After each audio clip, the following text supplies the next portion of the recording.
Hello everyone, welcome back to the channel. Hope you're doing well and fine, and in today's video I'll be showing you Audible how to access PDF. So without wasting any time, let's just jump right on the video and make sure to watch this video till the end and follow the steps as well. Audible does not typically provide access to PDFs of audiobooks as it primarily offers audio content. However, if you're referring to an audiobook that comes with additional PDF, for example a study guide, transcript or supplemental material, you might be able to access it through the following methods.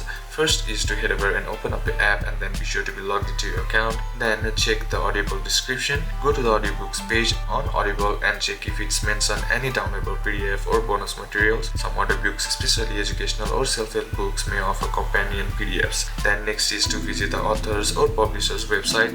Sometimes PDF or other downloadable content are provided directly by the author or publisher. Check the book's description or the Audible website for any links or instructions on how to access the content. Next is to contact Audible support. If you think a PDF should be available with the audiobook but you can't find it, reach out to Audible's customer service. They can help clarify if the audiobook comes with PDF and how to access it. You can also check your Audible library as well. These are a couple of steps that you can apply, and that's it for today's video guys. Hope this video was useful to you. Leave a like if it did. Comment down below what the next video should be on. Consider subscribing to the channel. Thanks for watching.